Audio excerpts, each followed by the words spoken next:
Very good. That's good. All right, thank you everybody. Welcome to our Ordinary Council meeting on the 30th of November. Oh, sorry, Thursday the 20th of November, getting ahead of myself, 2025. Thank you very much for coming. Now,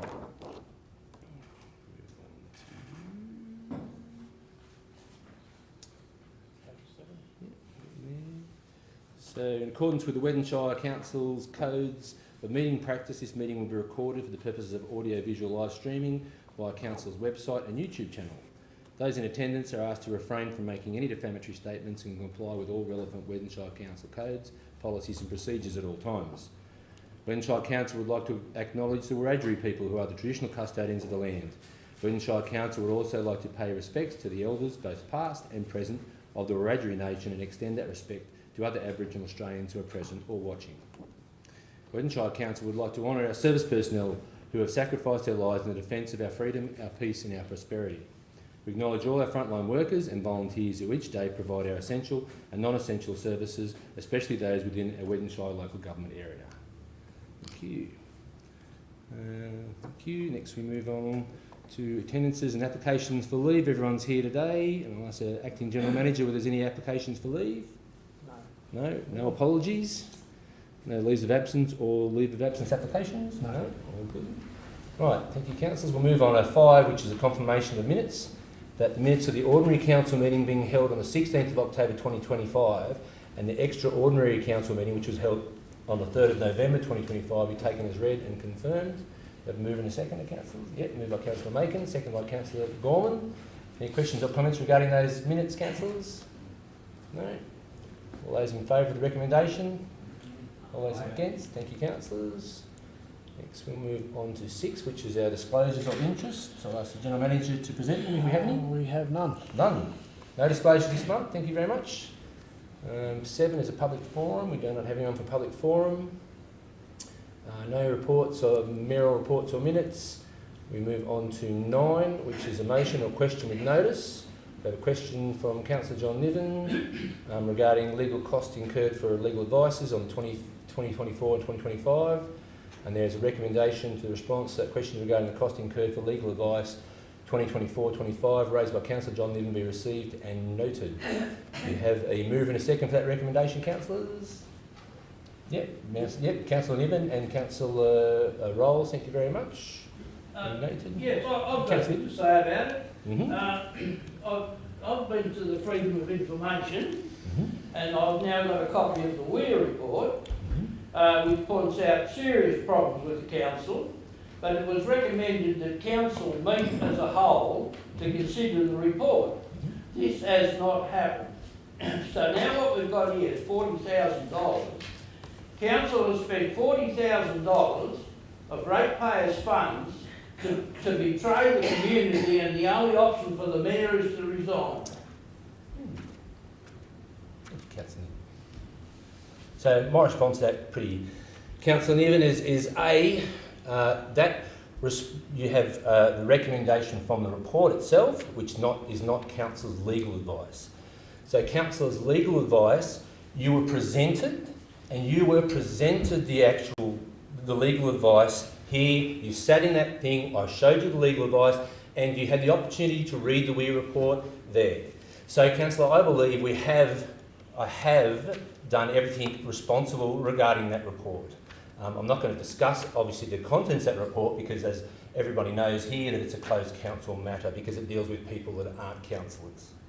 So thank you, councillor, for that, but I completely disagree. Any other comments, councillors? Yes, Councillor Poet. I have to say too, going back to the initial council meeting, that we as a council weren't given that recommendation from the report, and we did pay for a report.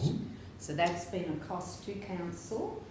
That Weir report was done, and that's the concern, it should have been brought back to councillors to then, form outcomes. And what happened, it went then on with a legal proceeding, so we've then got additional costs on top of that we might have saved if we had actually brought it to council dealt with it in closed council, as is the same situation as dealing with it as non-disclosures. And the only way councillors were able to see some of that report with redactions was to sign a non-disclosure, which certain councillors, some of us would not do that and felt that was not appropriate. It just seems that there has been a lot of expense and money, and yes, I understand the legal advice, but again, the legal advice was for council, and I did ask this question at the time, was it for council or for councillors? There's a defining there in that way, and I know we do have to protect council at all costs, so I have that, you know, I'm here as a councillor to support council and look out for council, but I'm also here to represent the community, and we've spent money on things that I have concerns about. So I'll respond to that, councillor. As well, once again, we did present it in closed council. You're all aware of presented in closed council. As I told you in the closed council, when the report was tabled, I actually, when the report was brought to me, I contacted Work Health and Safety. They gave me the recommendation that it wasn't required to be tabled to council due to, and I can go back through the stuff here, which I have here, which exactly says why, and which I told you about it that night, why, and I said, and that they actually said to me, you need to get your own legal advice on this, which is what I did. We sent a letter to our legal team asking them, and I, same thing, I don't have the authority to ask that. I asked the general manager at the time to receive the legal advice so that I can then table it to councillors. I'm not going to say I've done anything wrong, and I'm not going to be accused of it here because I have not. I have provided you every opportunity to see that advice, and I presented it to you. I'm just... So, through you, Mr Mayor, I suppose to just clarify this, is that the legal advice that we did get was for council. Now, some of the issues that this report relates to are quite, they're confidential and they relate to staff matters. Now, the reason why we got legal advice is that I know that the report does say that it should be presented to council, but that was just from them. The other side of it is that people were involved with this on the basis that their contribution to that report would be kept confidential. So to breach that privacy is a big thing. So that's why we needed to go and get some legal advice to say, okay, what do we need to do? And that's what the Mayor has done.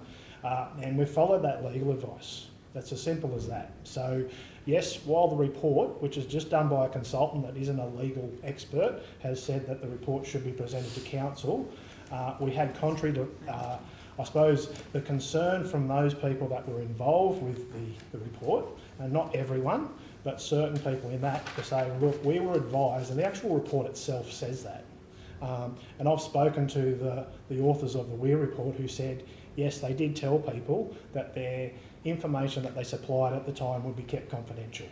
So I suppose that's where that we had to, I suppose, consider the concerns of the people that were involved. I'm not going to say it's staff and other people that were involved, and make sure that we weren't breaching their privacy and then ultimately putting council in a position that they could be liable. So, I mean, that's all we can do is follow the legal advice, and the legal advice came back and said, well, look, we should present that to, if we want to present that to council, and that's certainly been, I suppose, my discussions with the Mayor is, we need to find a way that is suitable and that, I suppose, covers council and provide councillors with an update on that report, and that's what came back from the solicitors, is that we should present that to council in a manner that you have to do, sign the non-disclosure agreement and offer the opportunity to view the report. Now, that report did have some redactions in it, and that was based on the legal advice to redact certain information, so which was private information that had been included in that report from certain persons. And not only, all councillors, we have the responsibility to abide by law and abide by legislation, and there's consequences to a council if we breach those things. I don't think councillors and I don't think staff can be really expected to interpret complex legislation and without any assistance whatsoever.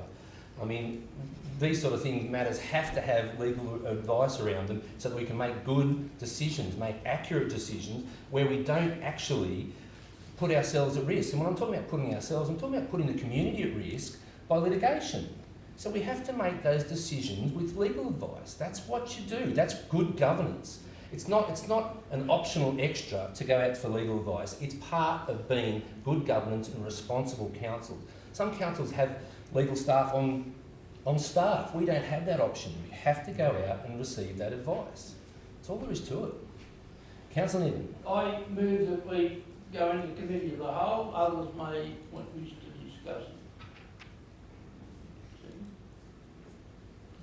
Council, we have a seconder for moving on to the committee of the whole.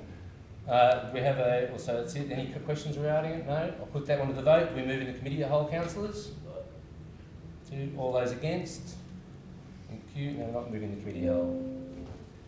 All right. So thank you very much. So I'm really, I'm very disappointed. I think of everything's been put in front of councillors, and councillors have had an opportunity, and the opportunity still exists, Councillor Niven. If you wish to come in and read the report, go for it. There's no, I've said to you all along, it's open for you to come and read. Just sign the non-disclosure agreement, because I'm not breaching the recommendations I've got from council's legal advice to protect the council and to protect the community.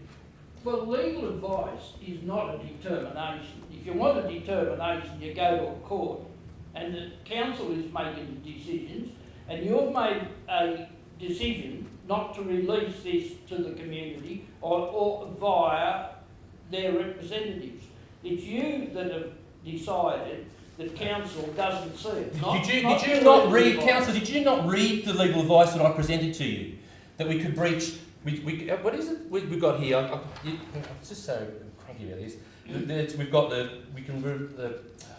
What are all they are? I should have had it written down here. Public interest disclosures. There's a whole range of things which we could. The Health Act. I mean, there's a whole Privacy and Personal Information Protection Act, Health Records and Information Privacy Act, Privacy and Personal Information. There's a whole range of things. That's why we take their advice. I'm not going to be upset about taking the advice which we should have had. Councillor Macon. So I believe the question of notice has been answered by the report. So the question of notice was to provide advice, the names of the legal advice, subjects of the legal advice. All that's been written on the report. So I think we just need to move on with the matter, because it's already been answered. Yeah. It not once did in the questions of notice did it say anything about the WE report, anything like that. It says what the information has been asked, which has been provided. So I believe we go to move on. Yeah. Because it's been answered. The question of notice wasn't about the WE report, it was about getting the advice on employment matters and governance matters, which have been done in the report. Thank you, Kate. Councillor Goldman. Through there, I just wanted to say that my understanding, and I did sign the non-disclosure agreement, so I did read the redacted copy of the WE report. That had nothing to do with our council. That was the previous council. And it involved people who are no longer on council. Yeah, councillor.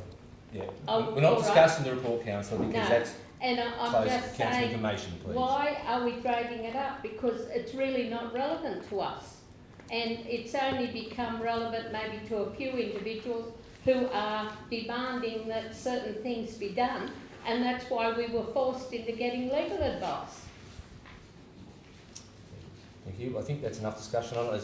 As we said, it's been moved and it's been answered, and I think it was a good report back from the acting director. Thank you very much. So I'll move that we accept those recommendations. Councillors, all those in favour? Yeah. Thank you. Thank you. All those guidance. Thank you, councillors. So moved. Next, we move on to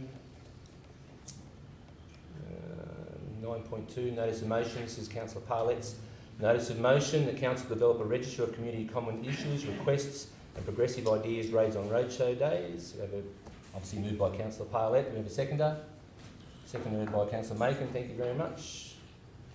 I'll ask Councillor Parlett if she'd like to speak on her motion. Thank you. Previously we did, as a council, the previous council did unanimously endorse that we do have a register. That fell by the wayside with all sorts of things happening back then. I just felt I'd revisit it and bring it back again because we've just had a road show, and I thought, what is really our purpose of the road shows? Why are we doing it? What's it for? What benefit does it have? Because, you know, we're just travelling out there, what are we doing, why? We also, because there was the people that did turn up did give input, did give thoughts, some of them gave written things. I noticed councillors writing notes, our staff were writing notes, taking notes and taking things.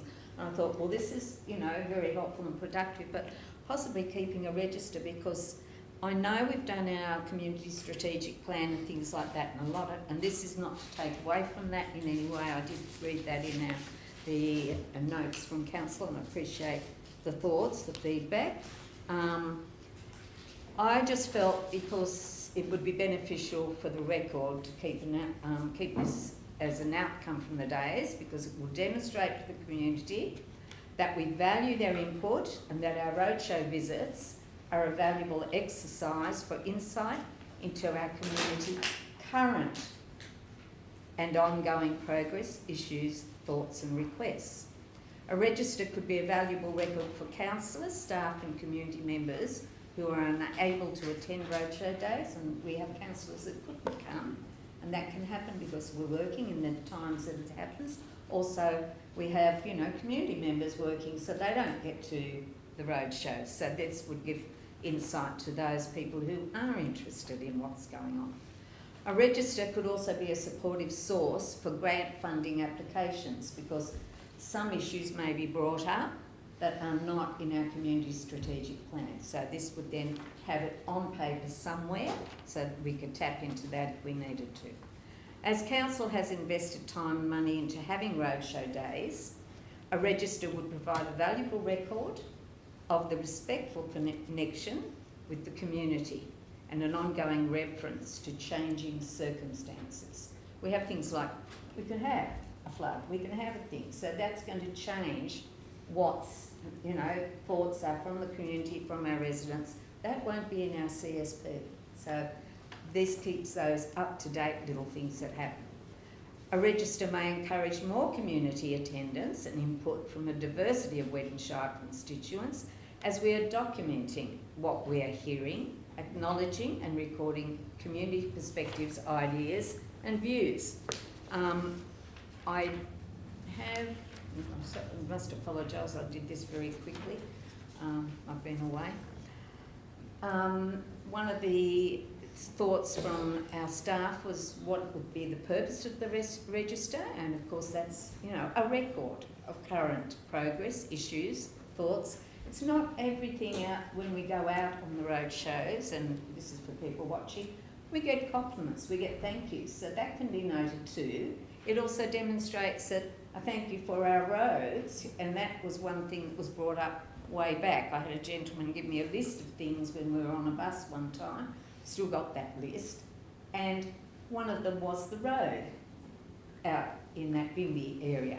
We've now done that work, so that can be indicated and shown that there's a progress thing happening from those days. What would you include? Just all the issues, topics that are brought up. Now, I know that one of the things was this would be how would we do, or what sort of mechanism for a register, and again, I think keep it simple always, because our staff and councillors have got a lot already on their plate. So I just thought that if we had just something that was a simple format with topic, one column, community, whatever community it's coming from, whether it's Greenthorpe, Bimby, community member it might have been, and so you note a member or a contact person, and you just write a brief description of whatever it was. Then when we do our next roadshow, prior to that we could look at that register and see if anything's been done or anything's been, you know, just a little comment, yes, been accessed or done. I did see that there was, you know, the comment about that there were separate conversations. A lot of things were things that were service requests. I think even that, putting them on there and demonstrating we've ticked it off, do you know what I mean, is a good thing, because we as councillors wouldn't, not all of us hear those requests, And it's nice to know that those things are being done. It's nice for the staff to see that people are saying thank you. You did a good job with this request that I put in. But again, just in simple terms, not a big format. The way it could be managed would be just to have a format drawn up, and then after we go on our day out, councillors just send in a form with what they've heard or what they've seen, and we just try and put it together.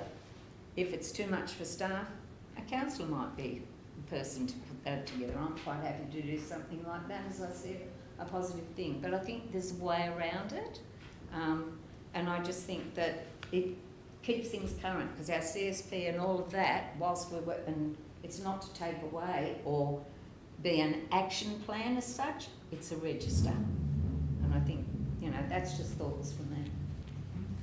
Councillor, any other comments, councillors? Councillor Gorman? When I first read it, I thought that's a great idea, and it has a lot of positives. However, the only issue, or the main issue I see, is a lot of the people that came to see us wanted to speak to the staff rather than the councillors, because they're the operational side of council, and they can sort of get things done, and they know the ins and outs. Some of the requests I felt were unrealistic in terms of we needed to get funding for it to happen. Some communities had more that they wanted than other communities, so it wasn't like it was going to show up as a, you know, a fair slate across the villages. But probably the thing that would got me the most was, if there's a list out there of what they asked for, sometimes it's hard to tick off what's on that list, and then that list is still there and being brought up again, maybe later in the year or something, and it shows ultimately it would present more negatively rather than positively. Some things we would be able to tick off, but we can't give them everything we want, everything they want, mainly because we have to get funds or grants, etc. to do it. Some things need extra research and information. For example, 2 of the villages are concerned about the insurance costs of their hall, and how can they sort of meet those costs, and what can they also do, and can we maybe coordinate together so that all of the halls are maybe using the same insurer, which would maybe reduce costs, etc. Some things are not just a simple ask, but yes, councillor, I thought it was a great idea, and some things could be on it, but I don't know that we need to write everything on it, because some things, you know, may not be able to be achieved even within a 5-year plan, and it depends on the money. We've got to get the money for it to go ahead. It's like a wish list. We all have a wish list, or kids do when it's Christmas time, but they don't get everything they want. And that's because the mums and dads can't afford it. Thank you, councillor. Thank you. Any other comments? I initially, I've got to admit, Councillor Paler, I initially was very supportive of it. When we first talked about it, I do think there's a few issues with it, in that providing a report, or just providing a list. When we do have a lot of people come in here, they write letters to council as well. They come into the front counter and fill out the forms. Like, you can't sort of be prioritising people that bring things to us on those roadshow days over the other community members that have done it all throughout the year, have written letters or brought things to council. I think that's a bit of an issue that we can't be seen to be prioritising. I think there's also a big, hard to work out, and it's a big issue of what's strategic, as far as what's the strategic issue of council, budget related, for instance. There will be things brought to us which we just are unachievable. I mean, we've had discussions, people said about, you know, making an airport out of Crackable, but they're just, you know, they're just sort of going to be unachievable. So where do we fit them into a register to say, they're things that we're going to continue to bring up to council every year, or have they been dealt with? Because it's just not going to happen. So I feel a little bit more that maybe there's a possibility that after each roadshow, like they're presented to council in a report the next month, and council's going to have some input on that report, whether we agree with everything that was brought up, agree with it and say, okay, they were the things, yes, is there anything we've missed out that was discussed?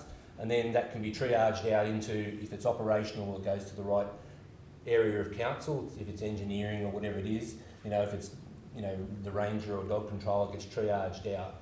I'm just cautious about starting a register in that, like I said, that sort of leaves other people that have written letters in and all those sorts of things, that this has been being prioritised over their issues, their roads or their even inside the Grenfell itself. Sorry, Councillor Macon, yes. So the other thing that through you, Mr. Mayor, touch on is that are we disadvantaging people going by due process, putting in the forms? But also, we're out in the community a lot and having conversations with a lot of community members anyway.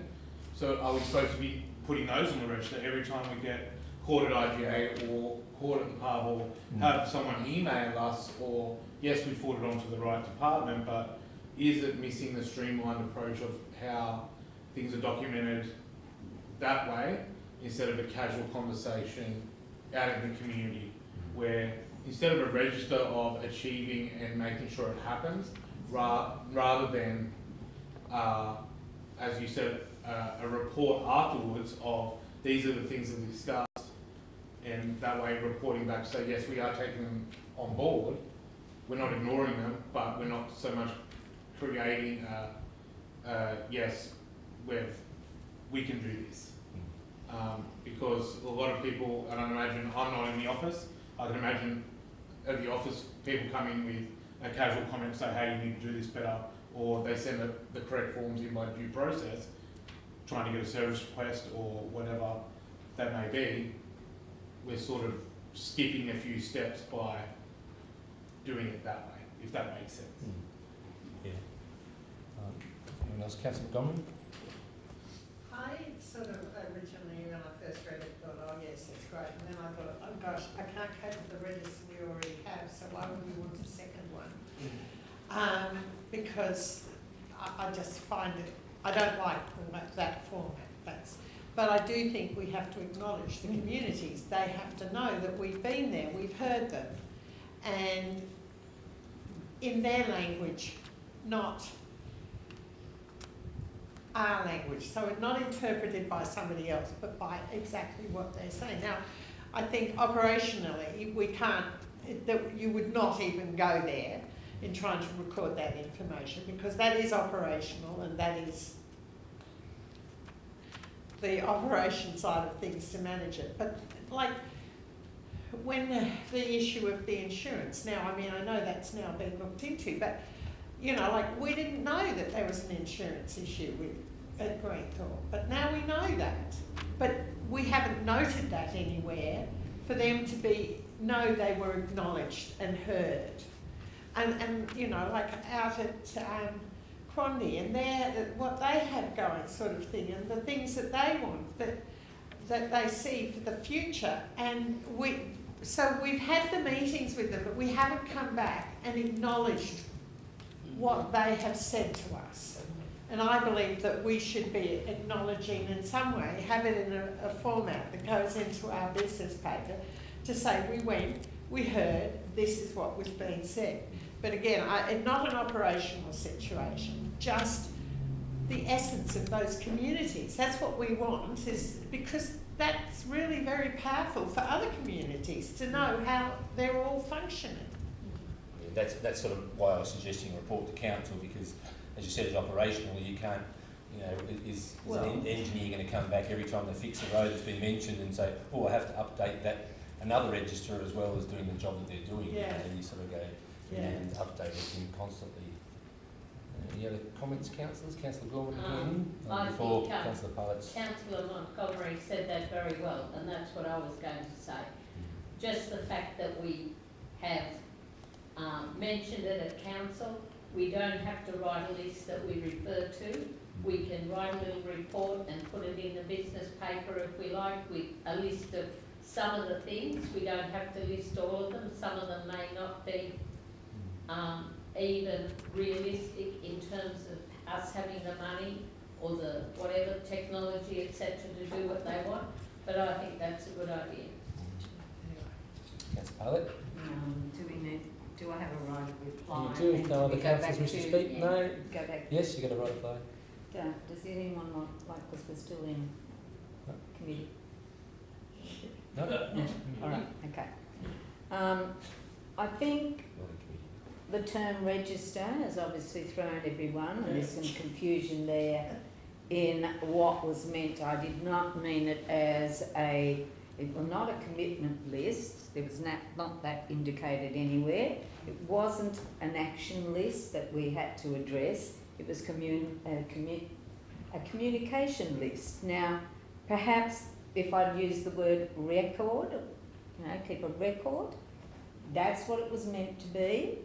Register came from the previous term in council where it was approved. It's, again, as you have said, and I had noted prior to that, it's awareness. So the community's thoughts and recognition of their thoughts are captured. Because why are we doing a roadshow day? What's the purpose of it? If we're not going to, take into account some of those thoughts that we can then help them with later or address. It might just come up 3 years later. It was not in any way a promise list. It was, not, taking on board their ideas to do, and that was never, and I don't think any of the community would think that. It was purely acknowledgement of what was being brought up and the issues raised on the day. A record that we had been there, listened, heard the community, and that we would then, if something came up, it's not a thing that we have to action, but a councillor might see something there, I found a grant. This was mentioned on roadshow day. This would be good for getting a toilet at Bimby. That sort of thing. So that's, That's the final councillors. Yeah. Would you consider then, councillor, that we change it to instead of develop a register, just a record of community problem issues? Yeah, and perhaps we put in there maybe of non-operational matters? yes, yeah. So that covers off, we don't have to bring back anything that's amend the non-operational. motion to record. Through you, Mr. So Mayor. there's no confusion because everyone thinks the register is like our own register. That's. Yep. So through you, Mr. Mayor, certainly from the staff, we're supportive of obviously some of those innovative ideas and things that come out at those village meetings, but I suppose our concern was, just giving a falsehood to say that's going to go on a register and we're going to get to it one day, because some of the things we're just never going to be able to get to. So, and we're also mindful of, which has been discussed, is I didn't want to have another register of service requests that some people get on that register and some people don't. So, we would certainly be supportive of a record of those non-operational matters and good ideas that come out of those roadshow days, and that being presented back to the next council meeting, because that was one of the other questions I suppose that got asked of me, to say, well, look, is it a continual thing, or does it come back every quarter or something like that? But if it's a record that's there, it's in the minutes, it can be something that councillors and staff can then refer back to. I think, some of those things, obviously, non-operational matters, the service requests get filtered off and go through the normal process, but there are a few good ideas around that you think, well, if there is a grant out there that we can focus on, we've got that record of those that we can refer back to. So we've got a amendment there of the council develops a record of non-operational matters following councillor roadshows, tabled to councillors following the councillor roadshows. You happy with that, councillor? You happy?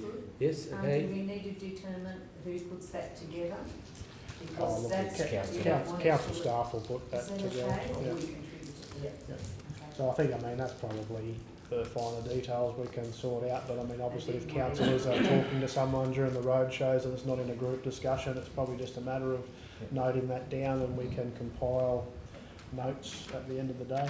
So councillor Mackin, you're happy with that amendment as well? Yep. The mover and the seconder are happy with the amendment becomes a motion. The motion put it, I think, if there's no more discussions, I think councillors, all those in favour of the recommendation? Right, raise your hand. All those against? Thank you, councillors. Thank you, Councillor Parlett, for bringing it to our attention. Thank you to the staff too. Yeah. Now we move on to. I'll catch this one. This is mine. Page 15. Gosh, I've skipped over it. No one. Page 15. Yeah. So this is myself. I've got a notice of motion. Council produces an updated promotional video highlighting the benefits of relocating to Weddin Shire. It's pretty straightforward. We did one back in 2020. It's probably a little bit outdated now. Dr. Akiu is actually was speaking about getting another doctor, and we think it's a good opportunity for us to update it as well, and that's something that then he can then use to try and attract another GP for our community, which is what we need. And Councillor Parlett and myself had a meeting with the Rural Doctor Network, and they think it's a great idea. That's something that we can do. It's a small thing that we can do for the doctor situation in the town, but it's also something the council can use themselves. We can keep stock footage, and I think, as per the staff's recommendations, the staff are also supportive of the ideas. So, any questions or comments, councillors? No? No? Pretty straightforward. Sorry, Councillor Parlett. Second. Oh, okay. You don't really need it. We'll put it in later. Seconded by Councillor Parlett.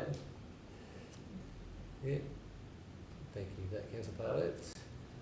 So there's no questions about it. So it's something, I think it's just something we can do, and hopefully you can use it to attract another doctor to town. So all those in favour of the recommendation? Oh, did you want to speak, Councillor Parlett? I just sorry. want to, if that's okay, Yeah, to just say that we haven't done something promotional wise for a few years for our community. So it's really important for our tourism as such to have that sort of backup. So utilising this as a resource for the doctor can then be put back to utilising as a visitor tourism promotion thing, or promotion for drawing people to come and, not just a doctor, but other people to come and reside in the community, attract nurses and staff, and because that's the other issue with our NPS and our hospital, that we're always looking for staff.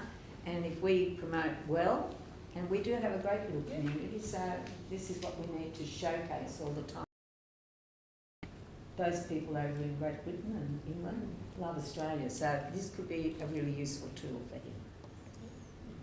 Yeah, council can use it for staff as well, so and probably make it available for people as well. So, right, thank you, Councillor. We'll put that one to the vote then, if that's all right. All those in favour of the recommendation that council produces an updated promotional video? Aye. Thank you. All those against? Thank you, councillors. Yeah. Next, I'll move on to the acting general manager's report. I'll ask our acting general manager to present this for us, the updated resolutions register. The council note the update on the outstanding actions items from the resolution register as of the 10th of November 2025. Have a mover and a councillors, a mover and a seconder. Councillor Macon, seconded by Councillor Rolls. Thank you, Mr. Mayor. So this register just provides council and the community with an update in relation to some of those outstanding actions on the resolution register. So just going through those, probably to highlight a couple that are obviously of interest to the community in terms of our rural tips. So there has been some further action out there. So consultant has been busily getting his side of things. We are still just awaiting some extra or some geotech information. However, he's taken some extra samples out there in terms of the classification of the asbestos, which is probably just an important one in terms of the depth. So we're just trying that we have to provide in terms of the depth of cover, I should say, that we have to provide. So that is all aimed at is just trying to reduce our costs as much as possible.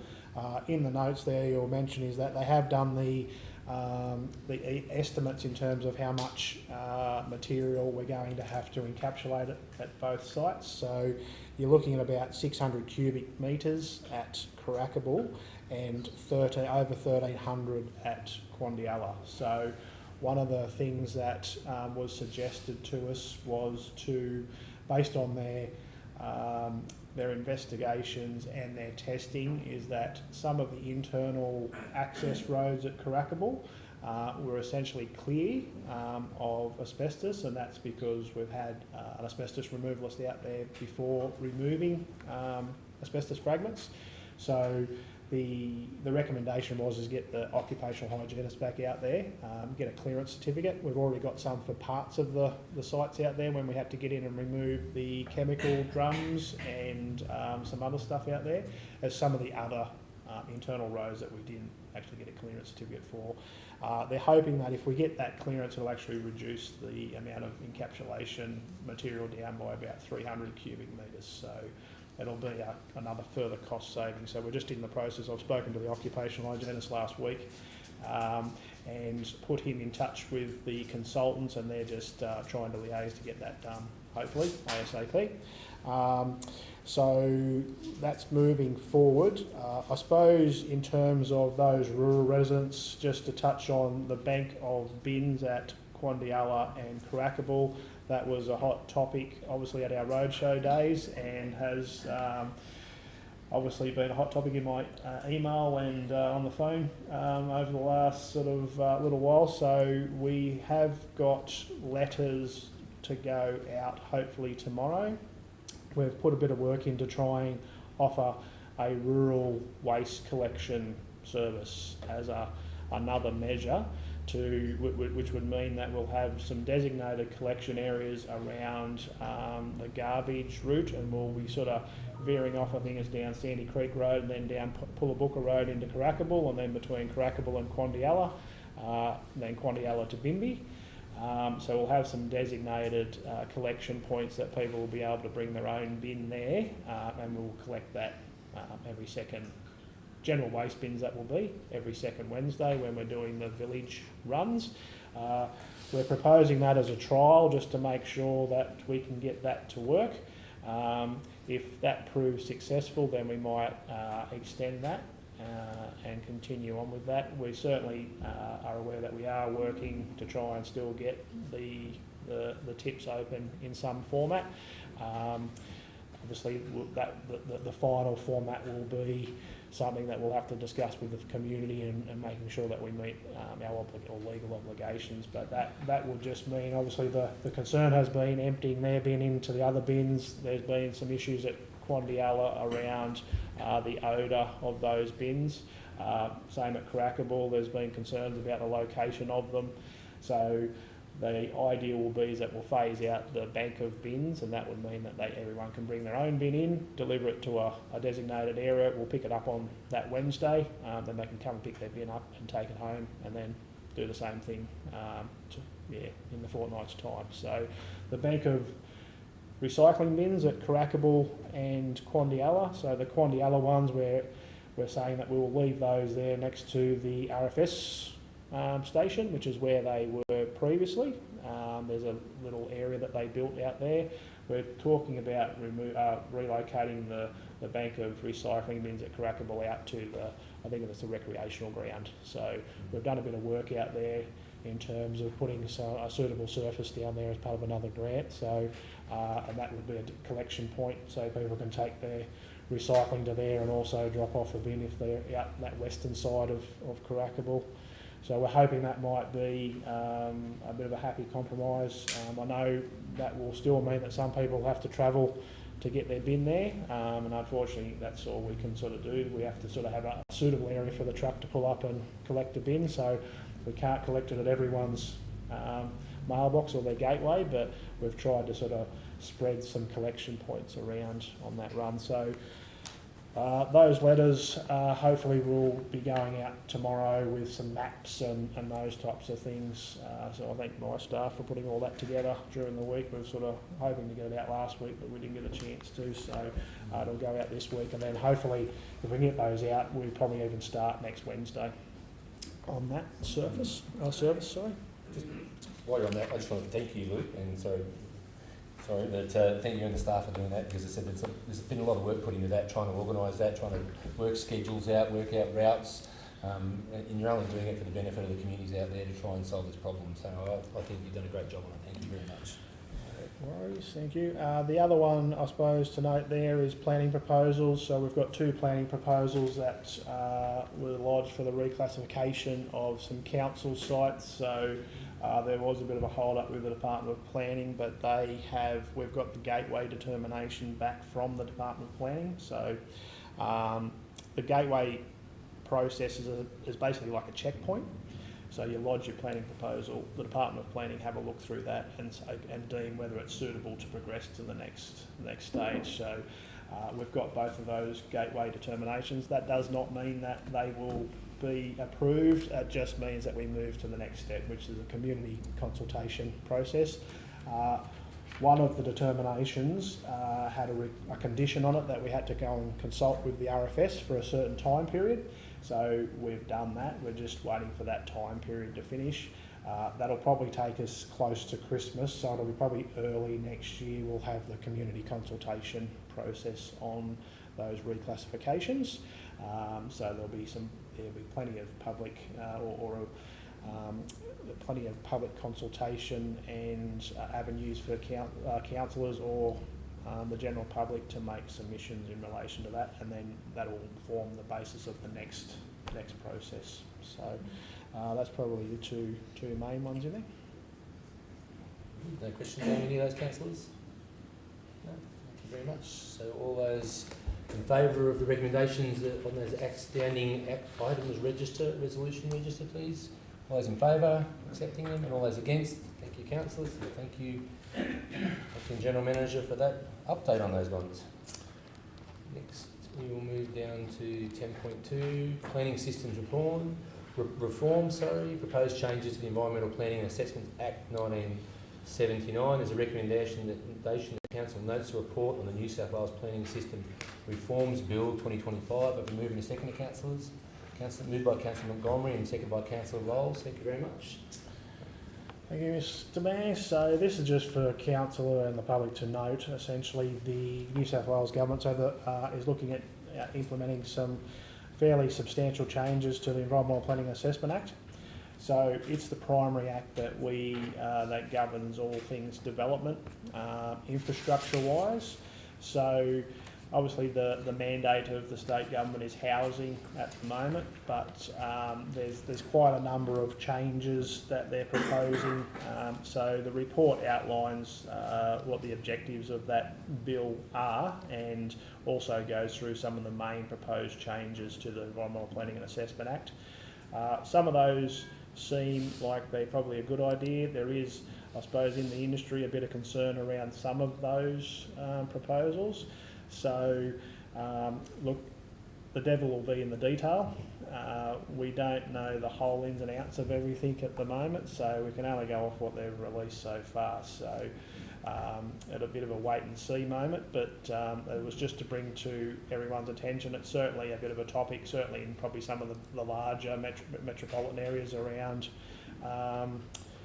In rural areas is sort of taking away some of the I suppose the control that council has. It probably doesn't affect city councils because they already have planning panels and so forth down there, so it probably hits a little bit more regional areas in terms of that because we're not used to that. But it's probably just making a note of that, so bring it to everyone's attention. There is a bit more information out there. Obviously when further details come out, we'll have a closer look at those. And either report that back to council or lodge a submission for anything that we think may be detrimental for council. Questions, councillors, that report? No? I think the only thing is we're going to need to make sure, hopefully that there's no changes and the community still have an opportunity to have their say about development. So that's the most important thing, that they don't remove those from the community's, ability to if they don't want a development for whatever reason, they need to have their say. I hope they don't remove that from our rural communities. Yeah. Yep, so if there's no more comments on the councillors, we'll put that all in favour of, we note that report. Thank you, councillors. All those against, thank you, councillors. Next we move on, if I jumped ahead of I, no. 11, the Corporate Services Report. I'll ask our Director of Corporate Services to present this report. The council notes information contained in the statement of bank balances and banking facilities report. Moving to second, moved by Councillor Montgomery and seconded by Councillor Neal. Thank you very much, councillors. Ask Mr Brock to present this report for us, please. Thank you, Mr Mayor. Our bank balances as of the 31st of October are $11.8 million, with $9.5 million on term deposits earning interest. To date, we've earned $98,000 of term deposits that have, in interest that have matured, and we've realised that revenue already. We continue to reinvest and manage that and try and maximise the interest we can earn. We have externally restricted cash of $5.6 million of that balance, and liabilities of $2 million. So cash available that's not externally restricted is $4.2 million of that $11 million. We then have internal allocations of $1.6 million to fund plant replacement and other items that council has agreed to put into internal allocations to put some aside funds, which leaves us with $2.6 million of unallocated funds to use for operating cash.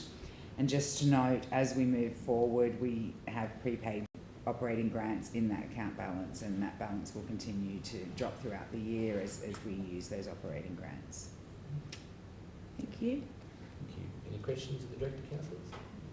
No? No questions? I'll put that to the vote. All those in favour of that report? Thank you, councillor. All those against? Thank you. Next we move on to 11.2, which is our rates and charges collection. The council notes information contained in the report providing an update on rates and charges collected for the month of October 2025. I move in a seconder. Councillor Macon and Councillor White, thank you very much. Once again, the Director to present this report. Thank you. Thank you, Mr. Mayor.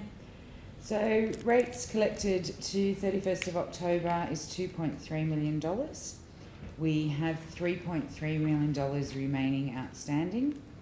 So, to the 31st of October, we have collected 42% of rates, and to note that the next rate instalment is due on the 30th of November, so we are expecting further instalment payments to be made at the end of this month. We are sitting at the current rates of collection at 10.18% arrears, which is slightly above the OLG benchmark, but we're collecting well with 42% of rates already collected. Thank you. Thank you. So, any questions on this, councillors? No questions? No? I'll put that one to the vote then. All those in favour of that recommendation, please raise your hand. All those against, so moved. Thank you. Move on to 11.3, which is a community support application from the Cargo to Grenfell fundraiser walk. There's a recommendation in this one, councillors, that the council notes the information contained in the report.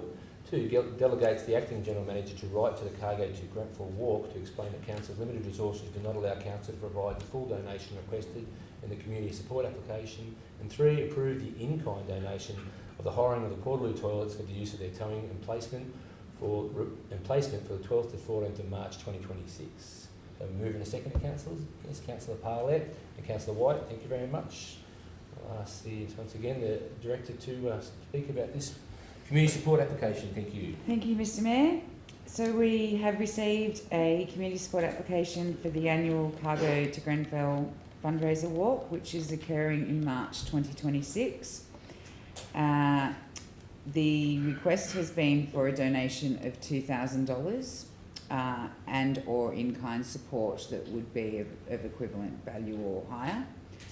In previous years, Council has provided in-kind support of Portaloo hire, which has again been requested, and a cash contribution of $500. With our limited funds available this financial year in our remaining donations budget, my recommendation is that we provide the Portaloo support of the in-kind donation of $362 and explain that we have limited funds that are unable to provide a cash donation. Thank you. Thank you. Any questions, councillors? Councillor Parlett? I'd like to amend the recommendation that we do still give them a small donation to show that council does support them with this community fundraiser. The money goes to the Black Dog Clinic, and I think it's a very important thing that we demonstrate, we show support for those mental health support networks, especially for this community, especially when people in this community do hit hard times in drought or fund floods and things like that. I think, I know we can donate that directly, but I still think it's a nice thing to demonstrate you are supporting the community and supporting it through the community, where they are trying to put on a fundraiser. Councillor, so Councillor Parlett's moved an amendment. Do we have a seconder for that amendment? Oh, yes, Councillor Niven was seconded. Any discussion on the amendment, councillors? Councillor Macon, yes. So I don't have an issue with supporting a charity. It is wonderful, but within the community there is a lot of organisations that do support charities. If we set the precedent of all that apply to us for a donation of a monetary value to a charity, we've got Can Assist, we've got breast cancer, we've got loads of community events that support all those. We're going to wear through our community budget very, very quickly. We are only in November, and with over 6-7 months to go of the year as well. That is my only concern, that if we set the precedent of council making a cash donation to the charity, we would be obliged to make it for others that have applied as well. Thank you, Councillor Macon. Any other questions or any on the amendment? Do I need to specify an amount there, because Yeah. small could be anything, so Well, it's maybe $200. A small one, yeah. Councillor Rolls. Through you, Mr Mayor, just looking at their budget, which they're putting on their request, if we assume that Cabot and Cowler may make the donation of the smaller request amount, being $2,000, so we go 10, 14, 16, the event doesn't break even, so our donation may not actually be received by the charity. I think if council was to want to make a donation in support of mental health, we could make a donation direct to a charity and ensure our funds got there. But unless we could ascertain with certainty that Cabot and Cowler were donating over that $2,000 mark, our donation would not reach beyond their forecast expenditure, so it wouldn't actually wouldn't be received by the charity as such. So. Thank you.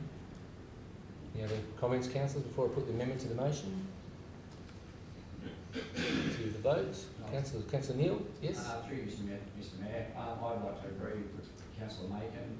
I think our funds are limited at this time, and I think to the in-kind donation of the water and that be it for this year, unfortunately. It's a great organisation to raise money for, but I think things are just starting to get tight. I think, yeah. Thank you. Councillor White. My understanding when I was working closely with the Cargo to Granville Walk was that the funds that were raised go back into the community, and that was providing training for rural minds to provide mental health training. So to alert people on signs and struggles that people may be going through and how to best assist them and support them into services. I'm not aware if this is still the case, if they're still what they're doing with the money that was raised, was handing it over to rural and remote mental health, and then out of that, all the books and so forth for the training events came out of that money, and then an educator was also paid to supply that training within our communities and even out through to Kenawindra and the other one, Cargo as well. I can see the benefit. The numbers are dropping with this event, and I can see what they're trying to do, and I think the more awareness we put out there is very viable, especially lately since we've been classified as in drought again. So we're going to start seeing some more mental health, and especially with the cost of living and everything. Understand the budget is very low. We have only got 7 months left of the financial year to get us through with this. So I'm in support of a smaller donation towards that to help that ongoing education in our communities for mental health. Thank More questions, anything, no comments? So this, at the moment, we're actually just talking about the amendment, Councillors Parlat's amendment, which is Council provides a $200 monetary donation, as well as a portaloo. So that's the amendment to the motion. So we'll put that to the vote first and see if the amendment's accepted. So all those in favour of the amendment, please raise your hand. So we've got 1, 2, 3. All those against the amendment? 1, 2, 3, 4. So the 5. The amendment's actually lost. So we then go back to the initial recommendation. So the initial recommendation is that the information contained in the report, we delegate the Acting General Manager to write to the cargo to Grenfell Walk to explain that Council's limited resources do not allow Council to provide the full donation requested in the community support application, and approve the in-kind donation of hiring the portaloo toilets for use out of their towing placement from the 12th to the 14th of March 2026. So do you have any comments on this, councillors? No? No comments or questions on that? Okay, well, I'll put that recommendation to the vote now. All those in favour of that recommendation, councillors? Thank you. All those against? Thank you, councillors. Good decision. I'm not, sorry, my apologies. I said good discussion. Good discussion. Next we'll move on to... come down to... 11.4, another community support application for the Criterion Markets. There's been a community support application from the Criterion Markets. The council notes the recommendation in the report, approves a $486 in-kind donation for the Christmas markets by donating the following use at the event: 2 portaloos and additional wheelie bins and garbage collection. I ask the Director of Corporate Services to provide this report to us. Thank you very much. Thank you, Mr Mayor. Sorry, yep, I'm moving a second for this one, sorry. Yep, Councillor White and Councillor Rolls, thank you very much, councillors. Thank you for reminding me. Thank you. So the Cry Markets have submitted a community support application for the Christmas markets that are held annually in December. This event is taking place this year on Saturday the 13th of December. It's held in Grenfell and encourages other community people to come into the community and be in the main street during this market. They've applied for a in-kind donation of $486, which is 2 portaloo hires for the event, additional wheelie bins and garbage collection for the event. That will leave a budget of $5,769 at the end of this approval. Thank you. Thank you. Councillors, any questions or comments regarding this one? No? I think we have replaced our portaloos, haven't we? Yes. Yeah.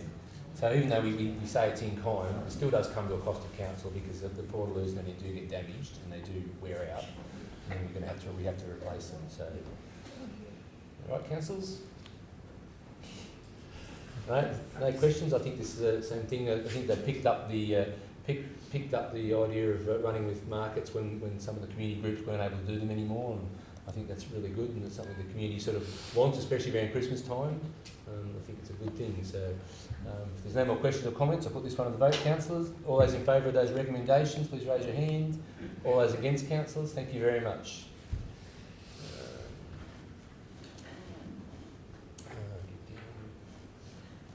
Next we move into 11.5, which is our annual report and our audited financial statements. This one we've got 7 recommendations, councillors. The councillors note the information in the report, receives and note the presented 2024-2025 audited financial statements and supporting schedules and attachments. Notes the annual report for 2024-2025 financial year will be published online with the audited financial statements in line with Section 428, Section 5 of the Local Government Act 1993. Notes the public notice in accordance with Section 418 of the Local Government Act 1993 is advertised. Notes that in the event council receives any submissions with respect to the audited financial statements in accordance with Section 420 of the Local Government Act 1993, the submissions would be referred to the Audit Office of New South Wales. 6. Then endorse the statement by councillors and management in the general purpose and special purpose audited financial statements signed by myself, the Mayor, the Deputy Mayor and the Acting General Manager and their responsible accounting officer. And 7. Notes the final immaterial editorials may be made immaterial editorials may be made to the annual report following the council meeting prior to being uploaded onto council's website. Moved by Councillor Montgomery and seconded by Councillor Gorman. Thank you very much. I'll now ask our Director to present our annual report on our audited financial statements. Thank you, Mr. Mayor. So this is the annual report, which is due under legislation to be completed and provided onto the website by the 30th of November, which also contains our audited financial statements. The audited financial statements have been put on public notice, which was advertised in the Grenfell Record on the 13th of November and put onto Council's website on the 6th of November. They will stay on public exhibition for another 7 days after this meeting, and any submissions that are made will be referred to the audit office. The audit was completed with no changes to the draft financial statements that were presented to Council and reviewed, so there's been no changes from the draft to the final audited financials to the income statement and the statement of financial position, and Council has received an unqualified audit opinion with no material misstatements this year. There's been some adjustments made, removals made of prior year matters that have been identified and rectified, and the audit office has found a recognition of the red fleet is not required due to its immaterial nature, but have stated an uncorrected monetary misstatement of that, which would have an impact of $414,000 in depreciation. So the Council received the audited financials and endorsed the 2024-2025 annual report. Thank you. Any questions on those financials, councillors, on the report? No questions? I suppose once again, no questions or comments. I'll make a comment to the staff. Thank you very much for all the work on that. It's a lot of work. An unqualified result is a great result, and we've definitely worked on those things like the business continuity plans and things that we got picked up last year and we didn't have. We've rectified those and put those things in place, as well as the RFS assets. Dealing with that RFS assets has been an ongoing issue for us, for all the councils for a long time, and hopefully we're getting to the end of it, and they're not having an impact on our financial statements. As I said, this year they will, but this hopefully will be the last year that'll be the issue, but we'll just wait and see once again. So, but no, thank you again for yourself and your staff for doing a great job on this one. So thank you. Thank you. Always, as always, it's a group effort and a team effort to deliver these things. So thank you to the finance staff. So in that case, all councils, I'll put those 7 recommendations, I won't repeat them again, but I'll put them to the vote. All those in favour of those recommendations, please raise your hand and say aye. Aye. All those against, thank you, councillors. Next we move, I think it's 271, isn't it, Councillor Montgomery? Sorry? That was it, I think. Yes, 11.6. We move on 11.6, the quarterly business review statement. This is the QBRS as of the 30th September. Council, there's a list of recommendations there. There's 20 at the thing, but I think you'll find there's also, we're going to make an amendment to that to be 21. So can we have a move and a seconder for that? Yep, moved by Councillor Montgomery and seconded by Councillor Macon. Thank you very much. And then we'll just move, I think there's an amendment there that we actually include an extra item. Is that correct? So can we have a move that we include an extra Councillor Macon, thank you, and Councillor Montgomery. So you're actually, who moved it? Sorry, Macon and Montgomery. If you'll accept the recommendations that we, yes, that will, so that will now become the motion. Thank you very much. So, and that would be, if you can bring them up. No, thank you, if you right, bring them up. I've got to read all 21 of them now.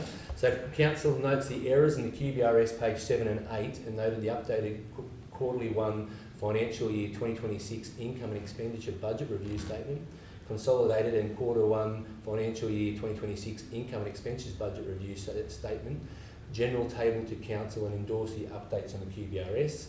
2, notes and receives the financial year 2026 quarterly business review statements, quarter 1. 3, adds an error in number 6, sewage rates, in reducing the income by $25,940 and recognises pensioner rebates for $24,777. Total reduction to number 6, the sewer rates income of $50,000, $50,717. 4, council rebates $46,500 from the sewer materials and contracts to sewers and other expenses. 5, reallocates $1,030,816 from the general funds material and contracts to general funds and other expenses, which was incorrectly allocated in the budget summary. 6, Council rolls over the financial year 2025 $20,000 of unused tourism budget from the financial year 2025 from tourism materials and contracts to financial year 2026 tourism materials and contracts. So we just roll it over for another year. 7, we roll over the financial year 2025 $15,000 of unused tourism budget. Did I read that right again or not? No, it's a new one. No, it's new. It is the same. Looks the same. Tourism budget from financial year 2025 from the tourism other expenses to the financial 2026 tourism and other expenses. Council then, number 8, revotes $1.5 million from plant rental income to plant materials and contracts expenses. 9, Council revotes $2,440,000 from the RMC Ordered Works grants and contributions operating to RMC Ordered Works user fees and charges income. 10, recognises the final Transport for New South Wales approved budget with additional revenue of $204,605 to the RMC Ordered Works user fees and charges income. Council then 11 revotes $930,000 from the RMCC RMAP grants and contributions operation to the RMCC RMAP user fees and charges income. Council 12 recognises the final Transport for New South Wales approved budget with reduced revenue from $40,785 from the RC RMAP user fees and charges income. 13, Council rebates $45,000 from tip fees income from waste management, landfills, rates and charges to waste management, landfill user fees and charges. 14, Council rebates $30,000 tip recycling income from waste management, landfill rates and charges to 7, waste management, landfill other revenue. 15, Council recognises the Rural Fire Service Hazard Reduction Works grant of $16,642 into RFS grants and contributions operating. 16, recognises expenditure for RFS Hazard Reduction Works for $16,642,000 in 4 RFS materials and contracts. 7, Council rebates financial assistance grants of $13,869 from 4 plants and grants and contribution operating to 4 dams, grants and contributions operating. 18, recognises additional expenditure of $13,869 to dams levies. 19, rebates $200,216 from 1 library wages to 1 library contractors. 20, recognises $3,964,415 to general fund depreciation due to insufficient original budget in depreciation. And 21, endorses a reallocation of the Road to Recovery funding for the financial year 2026. Oh, well done. I got through it. But it's important that we read the resolution. That's what we're here to vote upon, and it's important we all we do it correctly. Then I'll ask the actual director to go through some of those, and most of them are immaterial movements from one thing to the next, but I'm sure the director will explain it to us now. Thank you very much. Thank you, Mr Mayor. So firstly, to note the changes in the QBRS paper, pages 7 and 8, with the updated income and expense review statement as read for consolidated and the general funds. This has been reflected to show the adjustments that are recommended for revote in the business paper and to endorse the updated QBRS that's been tabled to council. The changes to the budget, as noted by the Mayor, predominantly are reallocation adjustments. Of particular note within those 21 notes is a couple of things I'd like to point out. We have a new dam safety levy for this financial year that's been levied on Company Dam that has started from the 1st of July 2025 that was not budgeted, and so we are allocating costs across to that cost that we have to pay. And I'd like to note that from FY 2027, an allocation to this levy has been included in the IPART rate peg. So for the rates to be levied in July 2026, it includes 0.4% to cover the payment of the dam safety levy moving forward. The other change is depreciation expense adjustment. So in June 2025, there were a number of revaluations that occurred as required by legislation and advised by the Audit Office. This includes roads, bridges, culverts in particular, and it resulted in a $36 million increase to our roads asset value after that asset revaluation. The revaluation occurred in June 2025, which means the first year that the depreciation expense is incurred is for the current financial year in FY 2026. So the depreciation expense is an adjustment of a declining value in depreciation. It has no impact on council's cash. It is, for want of a better word, a book entry to reflect the change in asset values. It won't have any impact on the overall cash position of the council. So after these adjustments, the final impact to the operating budget, and I've just lost my spot here, so I'll go over here. The final position to the operating result for council before depreciation, amortisation and impairment of non-financial assets is an increase of 43 million. So we will have an operating budget that is expected to be delivered by the end of the financial year of $1.3 million profit by the end of the year. With the adjustment of depreciation into our books, it will result in a $6 million book loss. Thank you. Thank you. Thank you. Any questions of the Director, councillors? No? It's pretty incredible to think they just come and revalue the roads, and now they're now worth $36 million more than they were last time we had a revalue. It's such a massive impact on our, that figure. Now we get this figure of depreciation. It's just incredible. And just do a reassessment of the roads and so on. Now they're worth more. It does go to show how much more the cost of repairing roads are and bridges and stuff like that. So it jumps up. It just has such a massive impact on our budget, or the look of our budget. But as you said, the most thing that we should all focus on, that we still at an operating without depreciation, we're still making an operating, we'll say profit, but it's that's the most Positive. A positive result. So we're still at a positive result. That's the most important thing. So through you, Thanks for making it. it's incredible to think that the 35% on all councils have got revalued. So even on everyone's books, it's going to look at a detrimental loss for everyone. So I'm not sure how that works this side of the mountain or over the other side of the mountain, but obviously some councils don't have a large road base like we do. So it's a large depreciation value for a small council to hold. And impossible to fund. It's just impossible.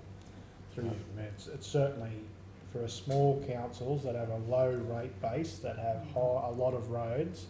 It's a number one issue. So, and look, it's not just us. There's a lot of councils out there that are all in the same boat. Councillor Parlett? Time to start writing again. You need to put that in writing. The impact that this does have. Yes, and myself and the Acting General Manager have been at different things lately, and the Auditor General spoke at one, and he said, it's something that he's well aware of, the impact of depreciation, and he's looking at a solution for it to remove it off council's books, which will obviously be a true reflection of council's financial position.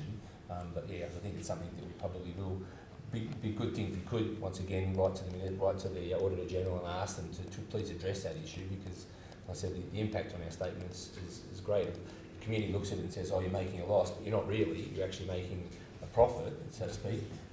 But it's just that the impact makes us look bad, and we don't really need that on our books. So you'd like to write a letter to the Auditor General explaining the impact that does have on our council and small councils particularly? Don't make me read them out again, please. No, don't. Further consider Yeah. No, just make it as a, Well, I'm just saying, I mean, it's probably one of those ones that the minister is looking at it. It's probably one of those ones we need to probably go away and sort of further consider as to how we would do that. As we talked about, just sort of calling depreciation. There's going to have to be a certain amount of depreciation, but yeah, how we sort of word that, and maybe the finance team can come up with something and we can bring come it back. rather than add. Thank you, Councillor Yes, Bartlett. too I think it's the same thing. I complicated. think it's a good idea. Like I said, it is a We need complicated to- matter, and we just got to make sure that they keep it in their forefront of their thoughts, that it needs to be dealt with. We can't just keep going the way we are, saying that it's all right, and we'll just keep putting the depreciation on our books. They needs to be addressed, and just got to keep the Auditor General thinking about it. Certainly, it's just not just the depreciation, it's the cost of the revals is probably the biggest issue. I mean, the minister hasn't mentioned it. It's ridiculous that we have to go around and value every culvert and every sewer or sewer pipe or whatever it may be that we have. It's just a massive job and a big cost for councils. It's not like you're revaluing a house to sell it, or a taxation benefit to revaluing. There's no benefit to us actually doing it. It's just so that our financial statements. Imagine if the Auditor General revalued everyone's land at 35% more, and how that affects rates. True. Very good, councillors. Once again, no comments or any other comments for the director? No. Once again, thank you for the work on that, for the director and the staff. It's a lot of money, a lot of work. You know, a lot of those said that are immaterial are just renaming them. Basically, a lot of the things there. Like it looks like a lot of changes. A lot of them are just basically renaming from one thing to the next. So, yeah, that being said, then I won't read them out again if that's right, councillors. But there's 21 recommendations there. We've got to move in a second, haven't we? No amendments. So, yeah. So I'll put that to the vote. All those in favour of those recommendations, councillors? All those against? Thank you very much. Next we move down to...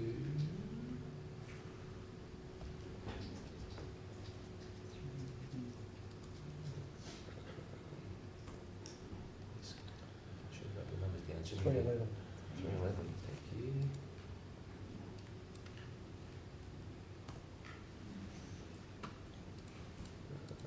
No, this doesn't work that way.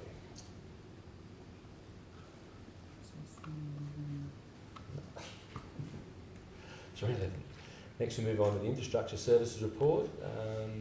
Now at the moment we don't have an acting director of infrastructure, and I'll ask the General Manager to present that. But before I do, actually would like to mention that our Director Anthony Prippick has finished up work with us. He was on a contract for, I think he's here for about 18 months. 19 months. 18 or 19 months. Anthony did a lot of work. He came in here to help us out when we had all the flood damage and to put those work orders and the work schedules together for all the flood damage. He did a lot of work for the council, a lot of work for the community. I think he was, even though he wasn't from here, he stayed here and was away from his family for a long time, and he did a lot of work for us.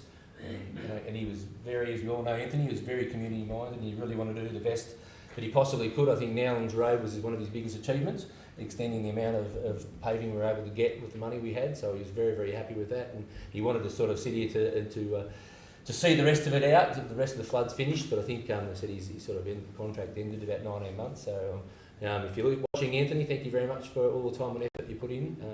It's been really appreciated, and I think the community really appreciated the work that you did. So thank you. So now I'll just ask the Director of the Acting General Manager. We've got a recommendation that Council receives and notes information provided on infrastructure works completed in October 25 and planned works for November 25. We have a mover and a seconder. Yeah, Councillor Neal and Councillor Montgomery, thank you very much. I'd like the Acting General Manager to present this report, please. Thank you, Mr Mayor. So, just a couple of items to note. So, council staff and contractors, they're still busily undertaking some of the natural disaster work. So, the report provides an update on those works. So, the roads that have been completed, those that are due to commence, and those that are sort of in train at the moment.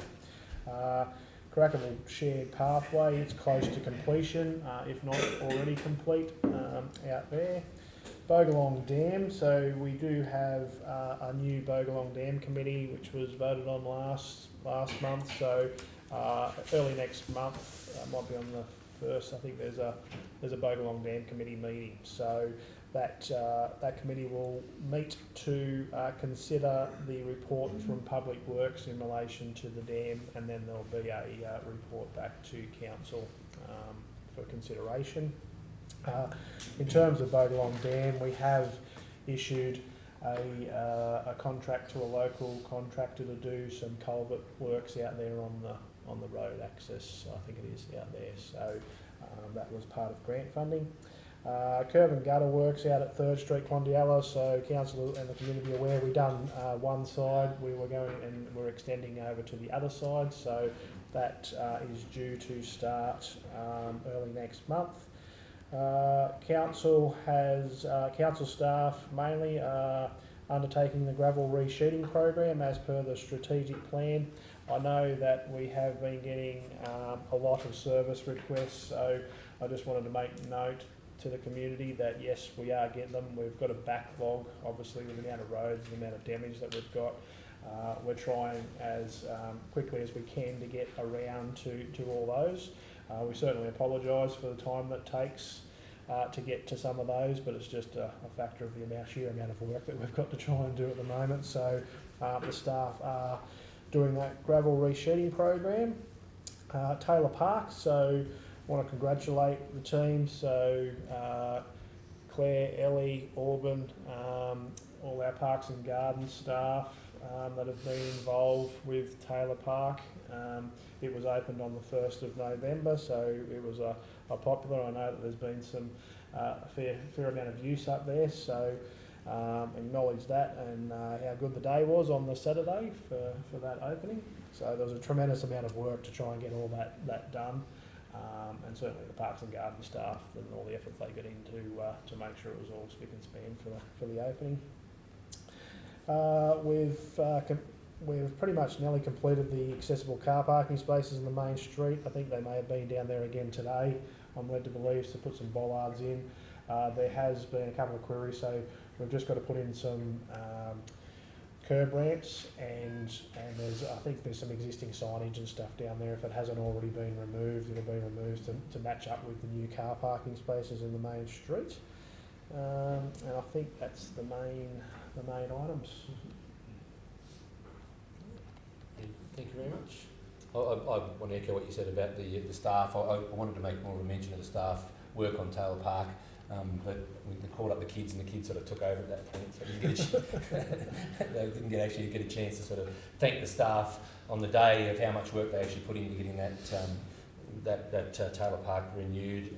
The work, there was a lot of different contractors to deal with, a lot of different issues to deal with. They did a great job of it to get it done pretty much on budget. I think really great job of that, and as well the Parks and Garden staff as well for running around the last couple of days tidying it up and making sure all the construction work was well hidden and all the grass was all back to reasonable standards and stuff like that. I think everyone was there and really enjoyed it. It was a great day.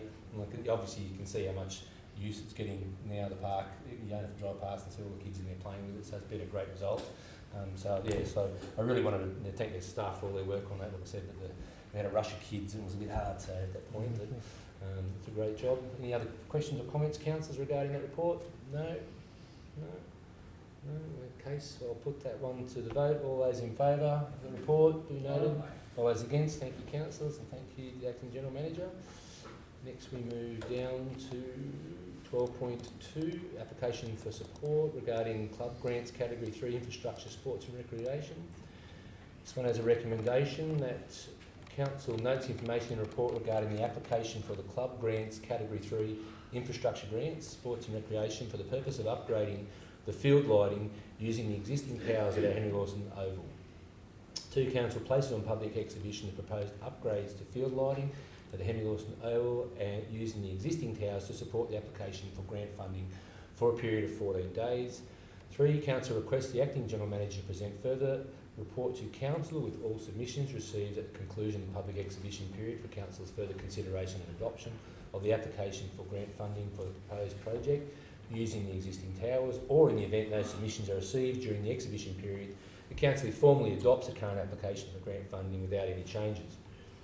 Council 4 approaches New South Wales Ambulance Aero Medical Services, New South Wales Ambulance Services and Grenfell Sporting Clubs rugby league, senior, junior, male, female, including touch tag, soccer and cricket for letters of support for the application of grant funding. And 5, uses funds from the Asset Replacement Fund to meet the Council's contribution if any grant funding opportunity is not available. And we move in a second for those recommendations. Thank you, Councillor Parlett and Councillor Rolls. Thank you very much. I see, obviously this is for the Infrastructure Director, so I'll ask the Acting Director of Acting General Manager to present this one as well. Thank you.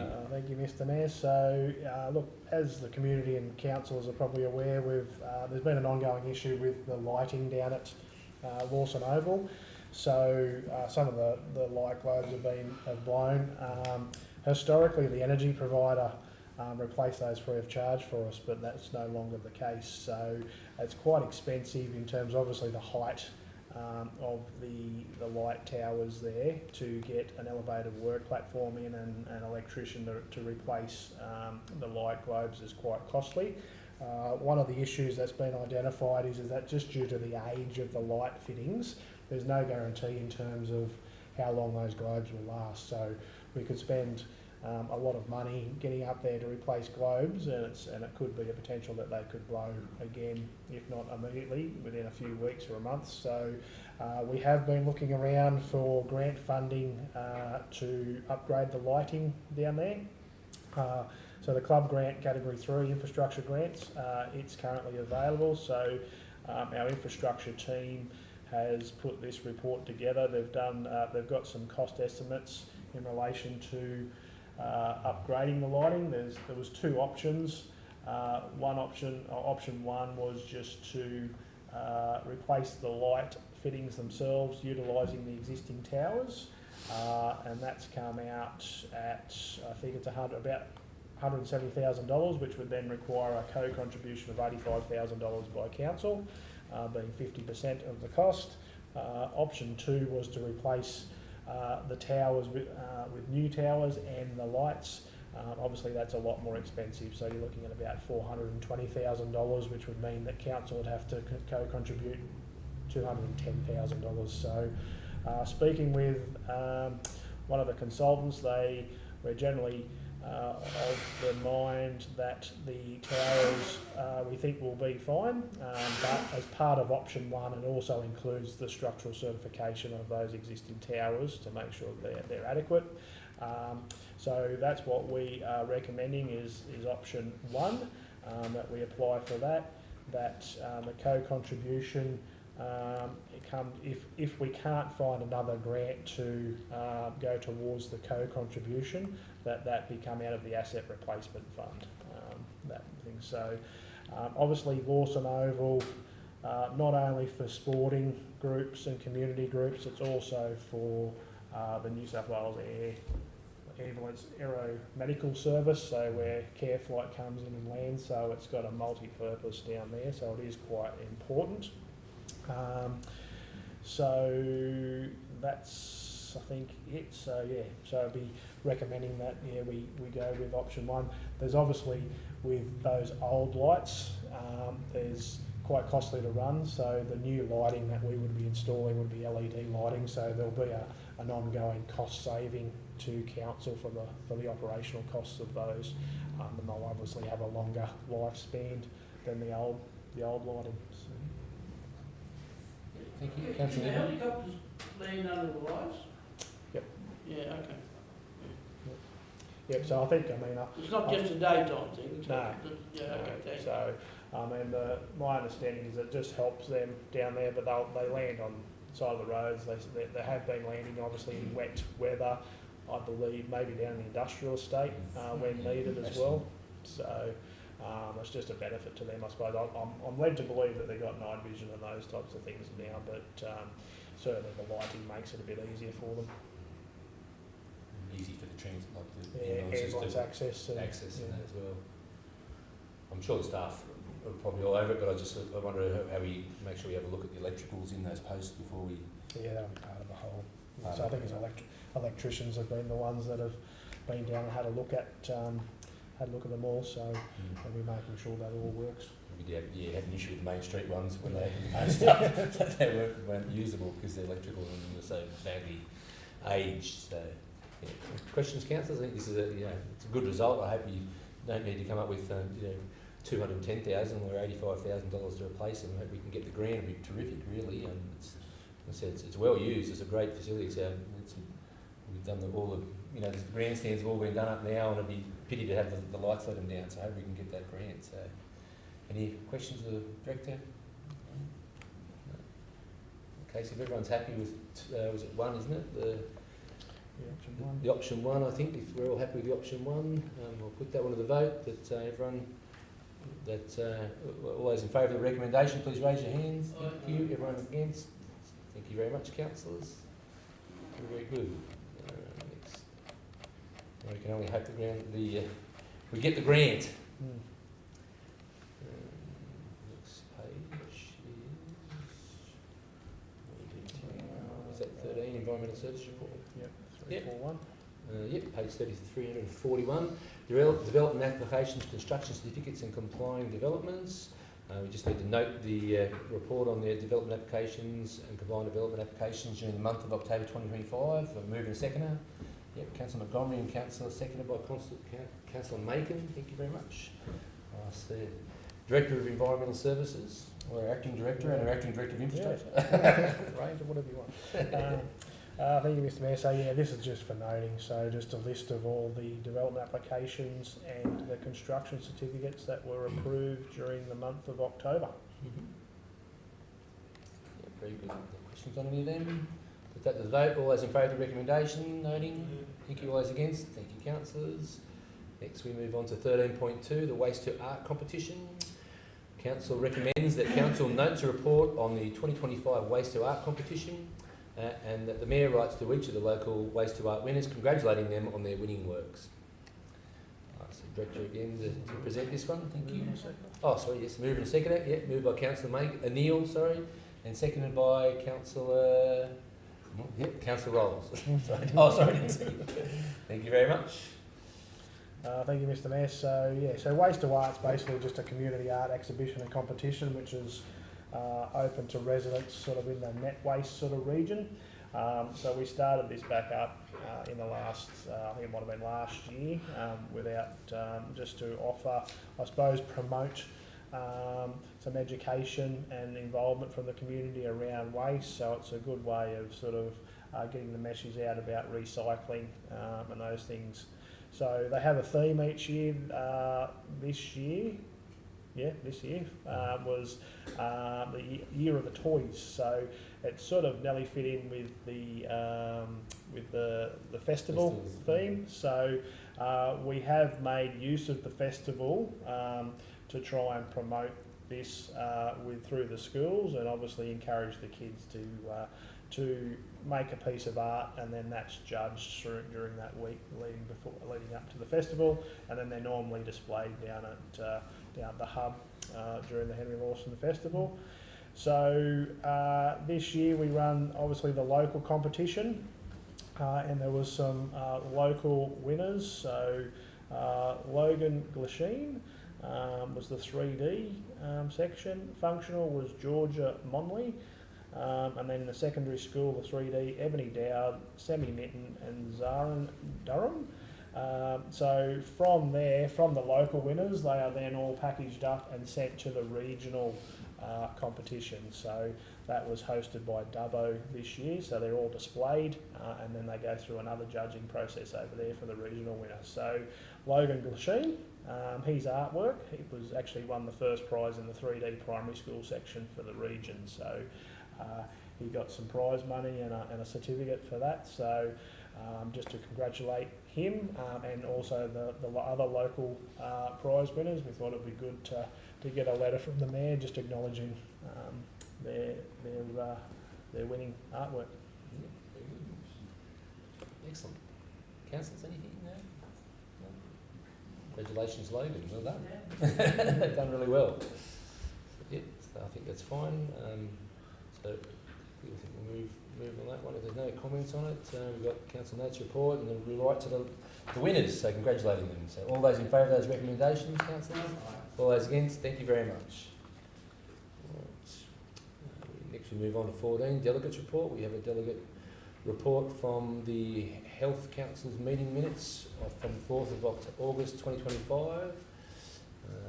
They're attached as well. I don't know whether you wish to speak on them, Councillor Parlett, or not, or... Oh, just to possibly just say what a wonderful job the Health Council do and all the members there. They're all very involved in all sorts of things in the community, whether it's the Lamington drives or working with the MPS committees up there. Very important thing happened on Wednesday. We didn't know when I put that delegate report in, that there was a commemorative unveiling yesterday at 2:30 for the plaque for Kat Bandy, who had made the significant bequest to the MPS, and so that happened yesterday. Unfortunately, I wasn't able to be there, but I think it's something that at council too, we are very, very, sort of, well, it was an overwhelming and huge contribution she did leave, and I think it's wonderful that we're able to acknowledge and, show that we have, a great appreciation for what she has done. So thank you to Kat and family. Yeah, very, very good. Thank you. I wasn't able to attend either, but it's a pity. But there's a plaque unveiled up there in the hallway. The hallway, yeah. So, yes. And it's wonderful that money from the interest is now being reinvested back into projects there. The flooring and the doors. And yes, things. so yeah. It's been a wonderful thing for our community. Very good, thank you very much. I don't think we need to vote on that one. Next we move on to 15 minutes of committee meetings. There's nil minutes. Next can we have a move and a seconder that we move into closed council. I'll read the recommendations first, if that's all right. The meeting now be closed to the public under section 10A2 of the Local Government Act to consider the items because of their confidential nature. 16.1 is a request for tender 04-2025 for the deep lift asphalt for Grenfell and Corndialla intersections. This matter is considered confidential under section 10A2, D2 and D3 of the Local Government Act. The Council is satisfied that discussion matter in an open meeting would on balance be contrary to the public interest as it deals with information that would, if disclosed, confer a commercial advantage on a competitor of the Council and information that would, if disclosed, reveal a trade secret. We're also closing the meeting to discuss a 16.2, which is a net waste tender for collection and recycling of scrap metal for F4459. This matter is also considered confidential under section 10A2, D1 of the Local Government Act 1993, and Council is satisfied the discussion of this matter in an open meeting would on balance be contrary to public interest as it deals with commercial information of a confidential nature that would, if disclosed, prejudice the commercial position of the person who supplied it. So they're the reasons we're closing. We're going to be dealing with quotes regarding the deep lift asphalt and the collection of recycling scrap metal. So we have a move that we move in closed council, moved by Councillor Montgomery and seconded by Councillor Gorman. All those in favour of moving in closed council? Aye. Thank you. All those against? Thank you, councillors.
Welcome back, everybody. Back from closed council. We dealt with 16.1, which is a request for tender for deep lish asphalt in Grenfell and Condiella. The recommendations come from that was that council notes the evaluation information contained in the report regarding request for tender for 2025 deep lift asphalt for Grenfell and Condiella intersections. 2, council endorses the request for tender for 2025 deep lift asphalt Grenfell and Condiella intersections being awarded to Civil Independence Industries Pty Ltd for the prices that were set out in the report.